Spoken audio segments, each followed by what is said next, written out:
Today I want to begin with, this is just my opinion, which you don't come from my opinion, but this part's just my opinion. I want to begin with what I think is one of the most catalytic relational dynamics that goes under the radar that's pretty much, I feel like, sometimes overlooked by humankind. So one of the most important catalytic relational dynamics that is at play every single day in our lives, in most of our conversations, but we're not aware of it. So I want to surface it, make you aware of it, because this is a game changer when we can keep this front and center. So here it is. I made this up. It's a little clunky, and I'm going to read it twice, and then I'm going to talk about it. And it's basically this idea. The relationship you have with others is rarely the same relationship they have with you. The relationship, I see the confusion. I know, I'm gonna go slow. Okay, and I was trying to figure out how to make this clear, but anyway, I'm gonna illustrate it in a minute. The relationship that you have with others, all the people in your life, is rarely, sometimes it's the same, but it's rarely the same relationship they have with you. In other words, you are in a relationship with a lot of people, but it's rarely the same relationship. And the best way to illustrate it is parent-child relationship. For those of you with little kids, or if you've raised little kids, you get this. Your child, especially when they're young, your child does not have the same relationship with you that you have with your child. Because you have a relationship with a child.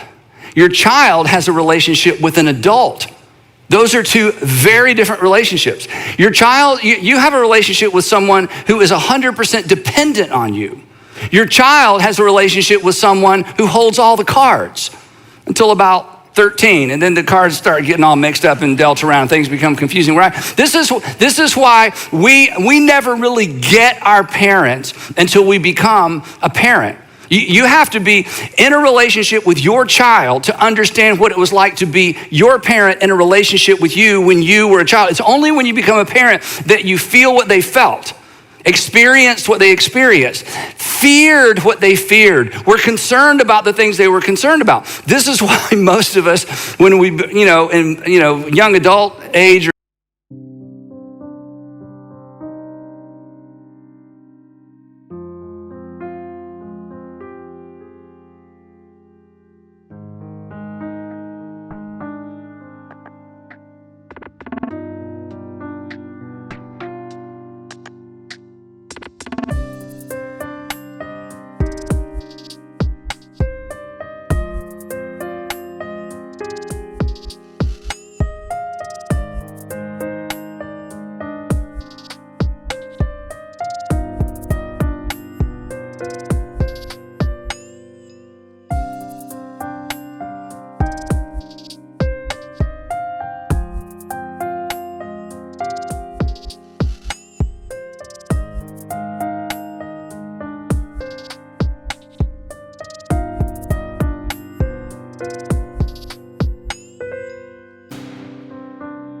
adulthood, we go back and apologize to our parents, right? Like, I had no idea. I owe you the biggest apology, but we didn't know. It wasn't that there was something wrong with us until you're in that role, until you're walking in those shoes. You don't really understand it, because you're in a relationship with your child, but it's not the same relationship.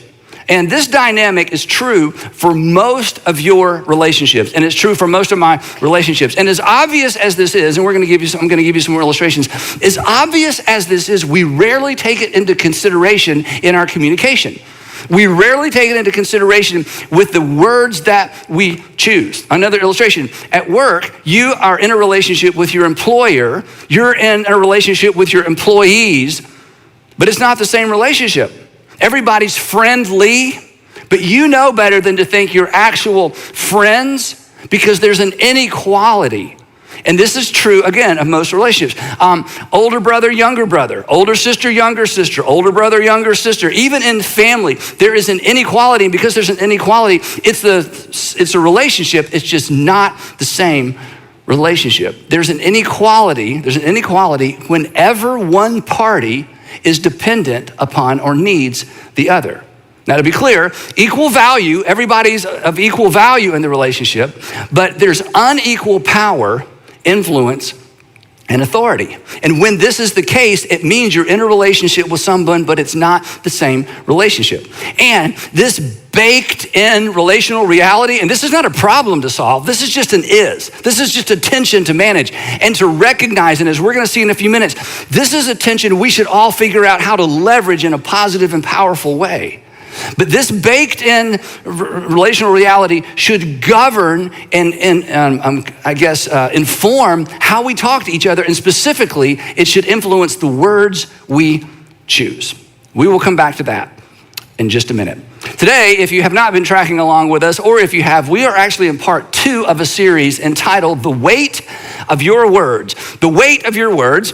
And if you have ever been crushed by someone's words, you get this, and you know what we're talking about. Words carry weight. They can leave a mark for good or for bad. They can inspire, they can build, or they can destroy, they can wound, right? I mean, we have all been on the receiving end of words that have built us up. We've all been on the receiving end of words that have torn us down, left us wondering, taken away our confidence. I'm so proud of you.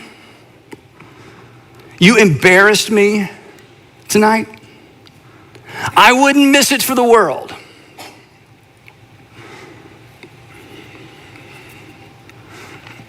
You're not needed here anymore. We've all been on both sides of things like that, haven't we? In fact, some of those phrases are emotional for you. Maybe something recently. That's the power of words. Here I am reading words on a screen that reflect something someone has said to you, and suddenly it's very personal. It's very emotional.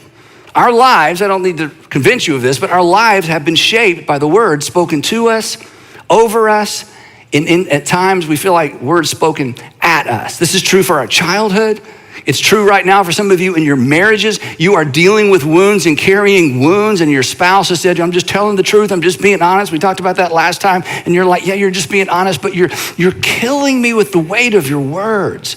Words inflate or deflate our confidence. With the words spoken to us or at us or over us, it impact who we see in the mirror, right? And here's the thing, and here's where we make a turn.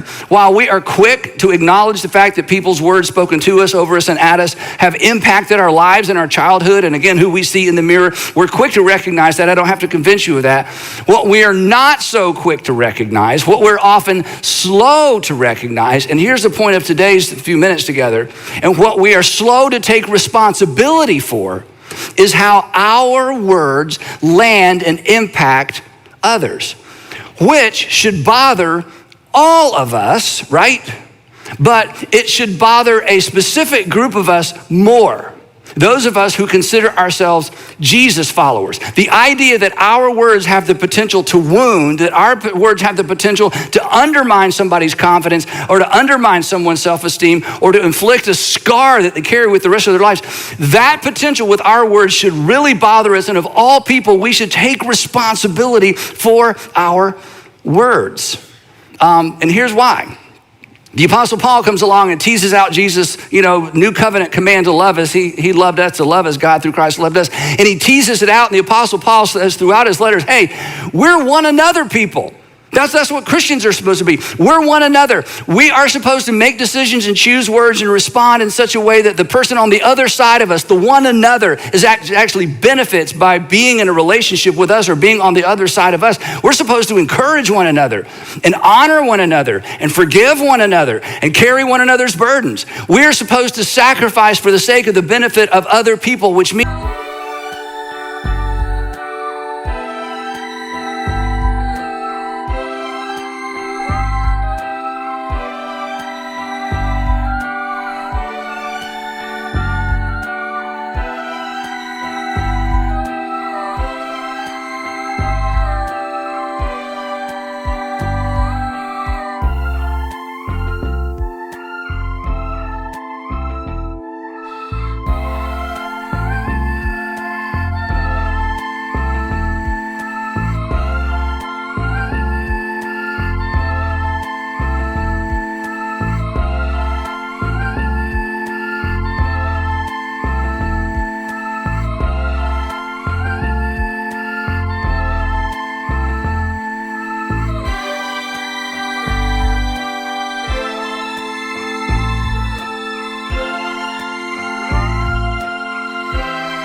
means our words matter, and we are more responsible than the average person for leveraging our words in such a way that our words build people up. These kinds of words, as we're going to talk about, should characterize us. So we have to take responsibility for our words. Now, real quick, if you're not a Jesus follower, if you're not a Christian, or maybe you used to be and you kind of hit the eject button and you're out, isn't it true that you may be more curious if the Christians you knew had been more cautious with their words?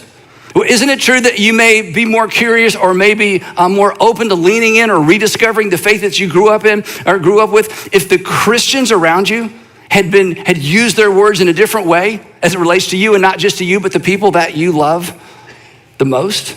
So in this series, we're talking about three dynamics that are at work in every conversation. And regardless of your faith tradition or regardless of whether or not you even have faith, this is going to be super, super helpful, because these three dynamics they're weaving their way into every conversation we have. These three dynamics actually determine what people hear, regardless of what we actually say. And here's the thing, this is why we should be good at this. We have all been on the receiving end of all three of these dynamics, which means this should be easy for us, because, we should be able to keep it front and center, but we don't. So the last time we were together, we talked about the first one of these dynamics, and the first one is simply this, that words are not equally weighted. In other words, all words don't weigh the same, and specifically, negative words weigh way more than positive words. So we talked about proportion control, right? Not just portion control, proportion control. The proportion of positives to negatives is a really big deal in relationships. And if we want to have the kind of relationship and influence with people where they're able to hear the hard things and sometimes the negative things, we need to load up on the positive, because whether we like it or not, whether we think it's fair or not, it's very difficult for people to hear the negative if all they get is negative. And if it's hard for people to hear the negative if it's the one-to-one correlation between positive and negative, that words don't weigh the same, and negative words weigh way more than positive. So we talked about that last time. So today, I want to talk about the second dynamic, and the second one is this: the source determines weight. Source determines weight. The weight of a word is determined ultimately by the source of the word, the who said behind the what said. So let me give you a couple illustrations. So ladies, imagine, and many of you don't have to imagine this, those of you who are moms don't have to imagine this, you decide to meet one of your girlfriends during your lunch break for lunch, or maybe you meet one of your girlfriends for coffee, and they get there early, and you walk in, and your girlfriend looks at you and says, "Wow, you look great. I mean, that outfit, you look great. You look so young." Well, those are 5-pound words. Thank you, right? Now imagine that afternoon you're at home and your 15-year-old daughter walks through and she does a double take and she says, "Mom, that you look great. What you're wearing, you look so young. We could be sisters." And then she turns around and runs off to her room. Now I know what some of you are thinking. You're thinking, "I don't have that much imagination." You used it all up. Because Andy, come on, let's be honest. If the resurrection of Jesus is here, that would come in somewhere, And what makes the difference? The location? Words at home way more than words in the, no. It's not the location. It's not the words. 5-pound words become 50-pound words depending on who's using those words. Not because of where. Because of who? Another illustration, my administrative assistant, Diane Grant, has worked with me for over 25 years, which means she either needs a standing ovation or a long vacation, or both. But anyway, we're from here for 25 years, so she knows me well, and we're able to communicate so well, and it's a great working relationship. And every once in a while, when I need to go deliver some negative information or some negative news to an employee, she'll say, remember, your words weigh a lot. Sometimes, every once in a while, she'll say this, Andy, I think you should let me tell her. I think you should let me tell him. My words don't weigh as much. Now, here's the question. Why does she have to say, remember? She shouldn't have to tell me, remember. I'm the expert. I'm up here dishing all this out. I got the notes and the screens. I mean, I put this whole talk together. Nobody needs to tell me to remember something I'm up here telling you to remember, right? Wrong. Do you know why she tells me to remember? Because I forget.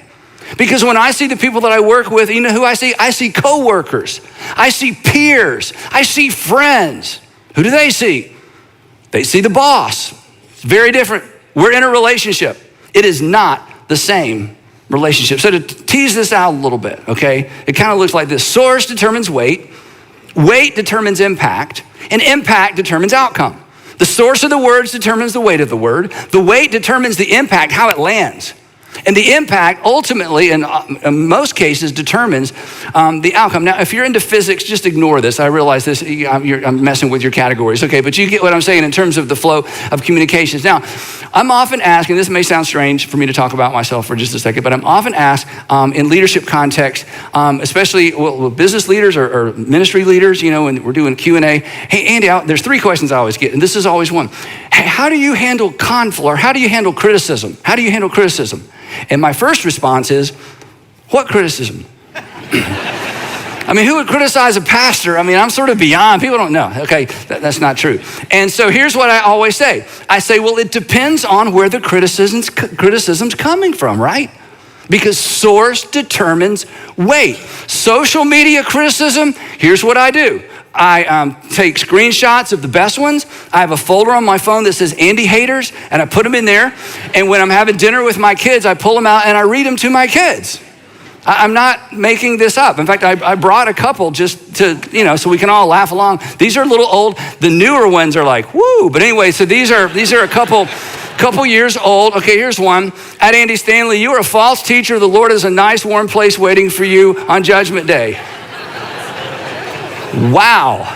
Did you send that? No, okay, yeah. This next one is from a pastor. Okay, I probably shouldn't even have told you that, okay? But he's trying to be somewhat fair. With all due respect, this is my favorite part.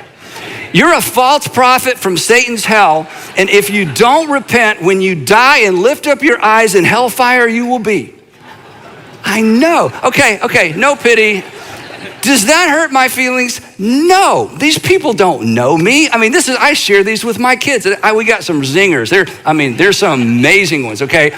But the point is, this doesn't bother me, not because I'm so mature, it's because of the source. Now, if I were to walk into our board meeting, you know, we have a board that I answer to. They could meet this afternoon and fire me. You know, if I was at a board meeting and one of them said, Andy, I need to say something, and they reeled off one of these, I'm like, okay, we got to talk. I mean, that's like, Sandra, pray hard. You know, I'm on the edge, you know. I mean, why? Because source determines weight. Source determines weight. And source determines weight, not just with the negative. Source, this is what I want you to get today. Source determines weight with the positives as well. And this is why this is so important, which means, and I'm going to tease this out a little bit more in a minute so you can take this home, which means every single one of you, those of you watching, those of you wherever you are in the world, and regardless if you're a Christian or regardless of your faith tradition, this isn't all skate.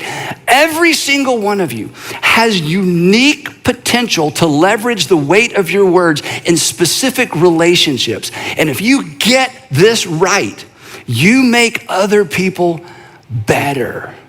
If you were to ask Sandra what the moment where she felt most affirmed in her role as a mom, she would tell you about a short exchange she had with her dad years ago. And last night we were having dinner and I told her I was going to share this story. I asked her, can I share the story? I said, it's already in my notes, so it would really help if you said yes.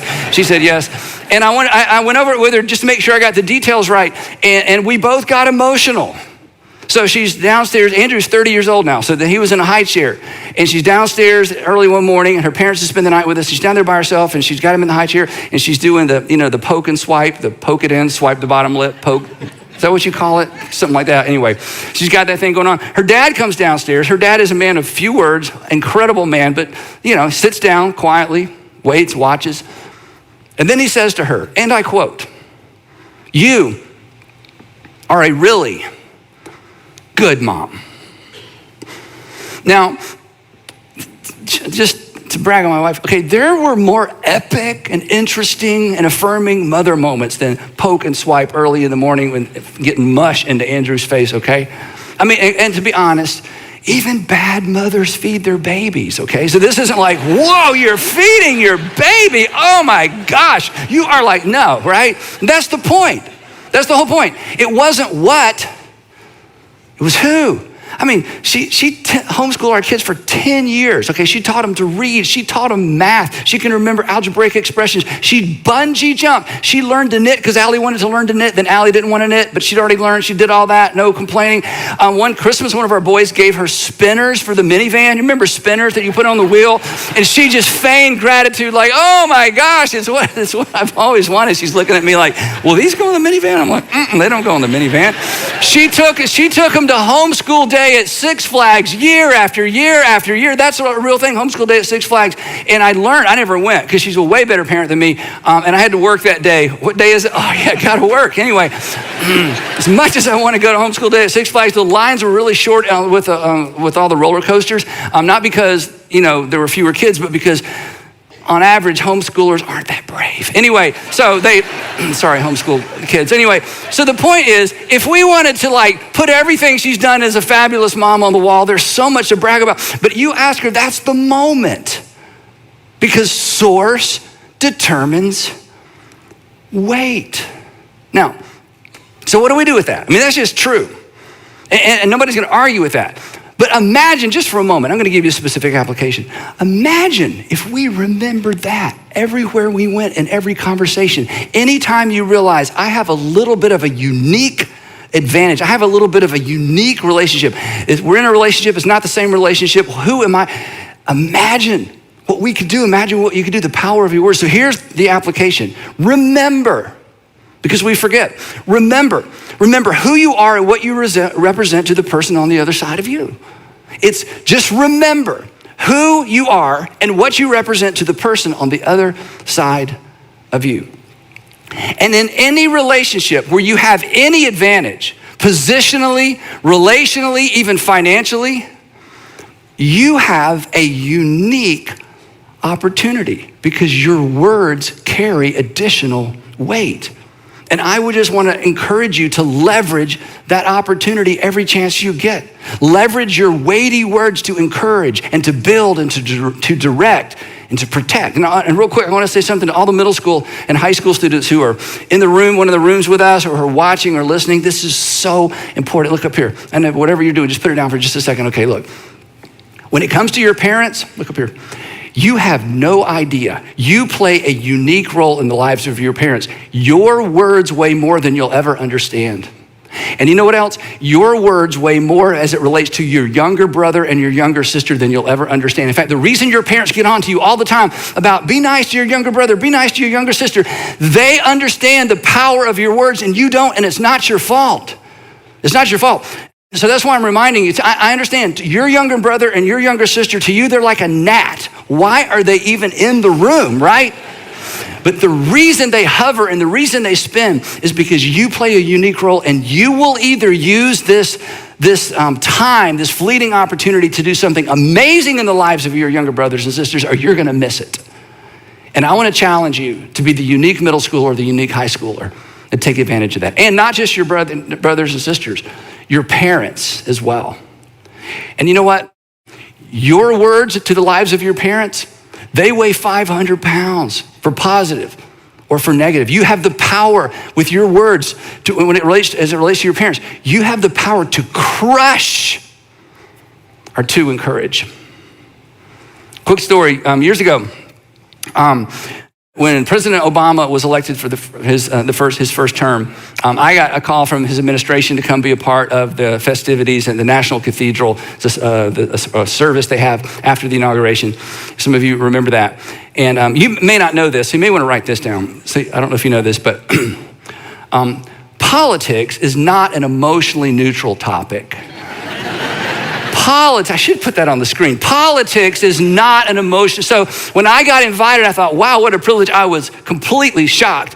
And I thought, wow, what an incredible opportunity to get to go to the National Cathedral, all these famous people. And I get to read this thing that was read when George Washington was inaugurated. I mean, but I realized if I do this, there's gonna be people that are like, yeah, he's one of us. And other people are like, no, he's one of them. And it just. So Andrew, our oldest again, we're driving home. I remember what road we were on. I had just gotten this invitation the day before. I got to let him know what I'm going to do. And I said to him, Andrew, he was 15. I said, Andrew, hey, I get invited to do this thing, but some people are going to be upset. Some people are going to be too excited. It's divisive. It could be, And so I'm just trying to figure out what to do.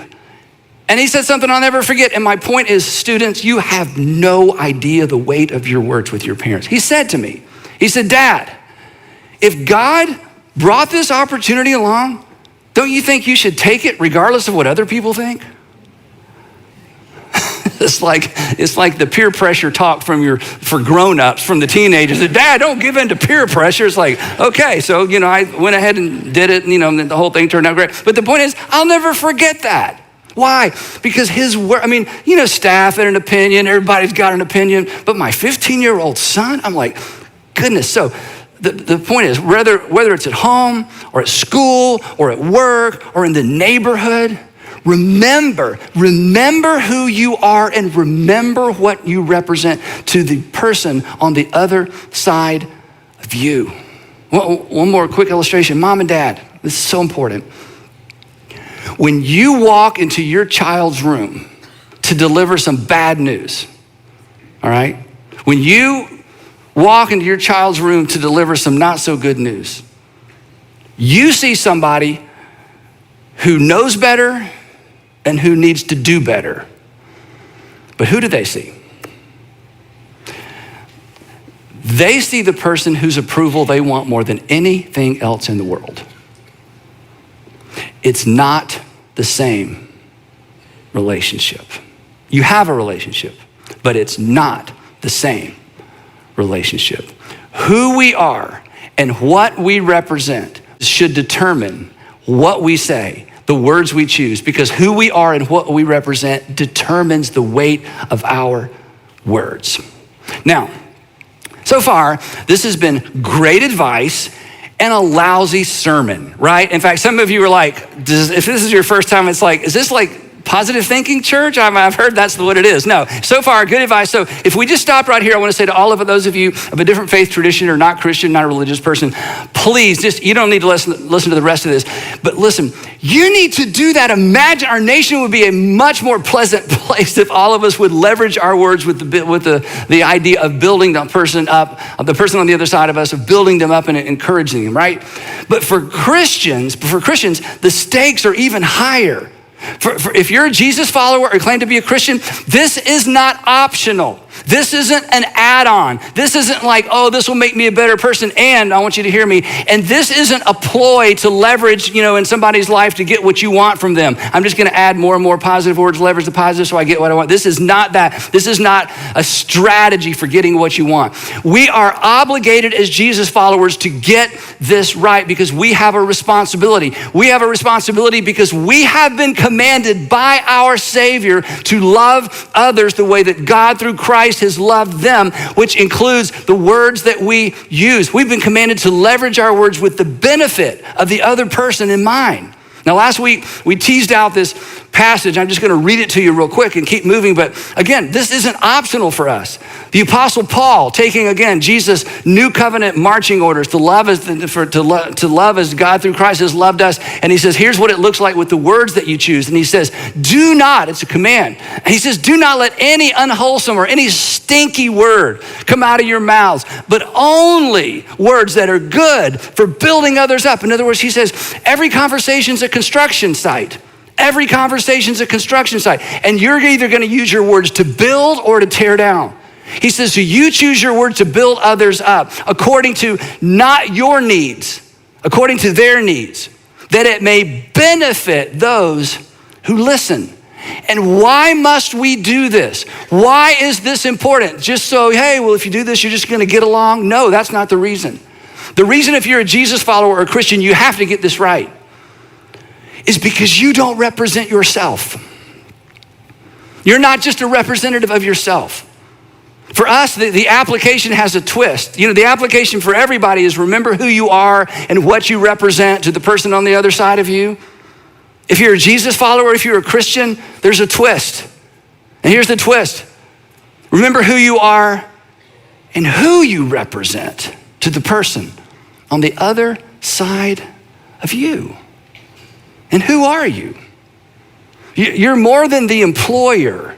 You're more than the manager. You're more than the employee. You're more than the neighbor. You're more than just a parent. You're more than just the older brother. You're more than just the older sister. You're a follower of Jesus. And to use Jesus' words, you are, this is so amazing, you are the salt of the entire earth. So our words should do what salt does: preserve and protect, never harm, never undermine. He says there's more. And not only that, you are the light of the world. Our words should bring light and life to every single person we meet. Our words should bring light and life to the people on the other side of us. And then Jesus doubles down in case we didn't get it. He says, so here's what you need to do. Since you're the light of the world, I want you to do something with it. You've read this passage before. Don't put it under a bushel. Don't put it under a clay jar. He says, no, I want you to leverage your light. I want you to think about who's on the other side of you, and I want you to let your light shine before others that they might see ultimately how you live your life and connect the dots between how you live and what you say and who you worship and who you follow. I want you to let your light shine in such a way that they might see and hear and connect the dots between why you say what you say, why you possess, why you communicate the attitude that you do and the care that you do, and who you follow and who you worship, to leverage who you are and what you represent to the person on the other side of you. To leverage who you are and who you represent to the person on the other side of you. To use those weighty words to build and to encourage. It's not just an opportunity for us.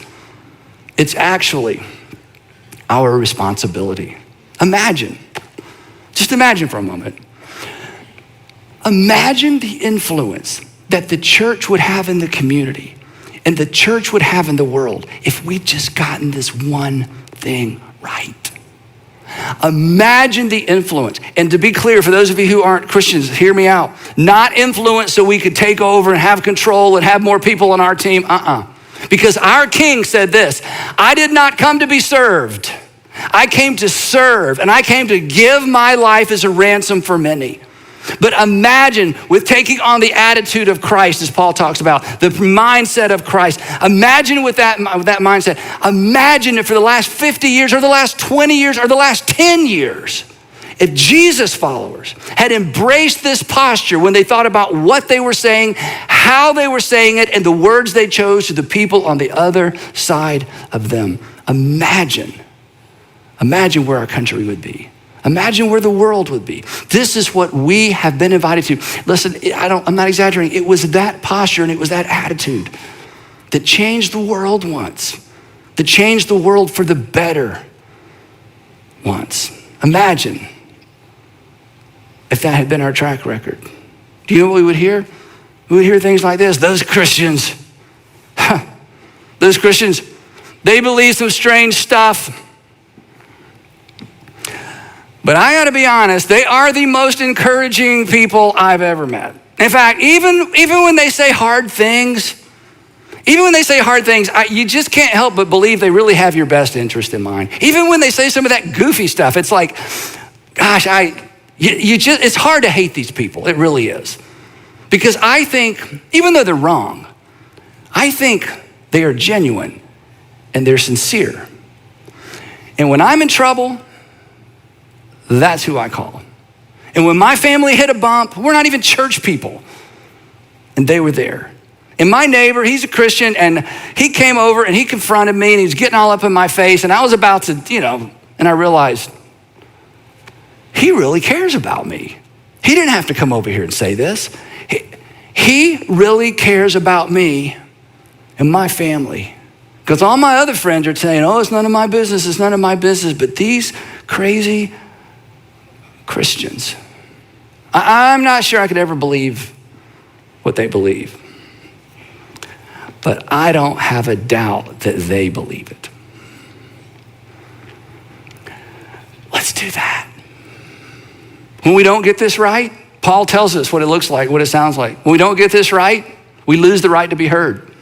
We're neither salt, we're not light, we're not preserving anything, we're not protecting anything, we're just having our way in the world. And Paul says, do you know what you sound like when you do that? I don't care if you have perfect theology. I don't care if you have the clearest picture of God of anyone in the world. I don't care if you can diagram the entire New Testament and you've memorized it in English and in Greek. I don't care. If you don't get this right, do you know what your words are in your community and to the lives of the people around you? Do you know what the people at work actually hear? He says, it's a resounding gong. And I thought about bringing one up here, but it is so loud and obnoxious. And a clanging cymbal. He says, if love isn't driving your words, if concern for other people isn't the filter through which your words pass, if you're not there to build them up, then just shut up, because you're doing more harm than good. If you're not a Christian, chances are it was the reckless, unchristlike words of Christians that either drove you away or keep you away. Or the reckless, unchristlike words of Christians spoken to someone you love that drove you away or keep you away. That were the reason you decided to leave faith. And if that's the case, I am so sorry. And I hope that you will look past us and beyond us to Jesus, who, and you're gonna love this. If you're not a Christian, you're gonna love this. So look past us to Jesus, who reserved his harshest words for religious people who were careless with their words toward the people he loved. So for all of us, let's remember, I forget. Let's remember who you are. And remember what you represent to the person on the other side of you. And if you're a Christian, remember who you are and who you represent to the person on the other side of you. Remember to take you into account, because the source of a word determines the weight of the word, and the weight determines the impact. And ultimately, the impact determines the outcome. So leverage your words accordingly. This is just one more thing that love requires of us. And we will pick it up right there next time in part 3 of the weight of your words.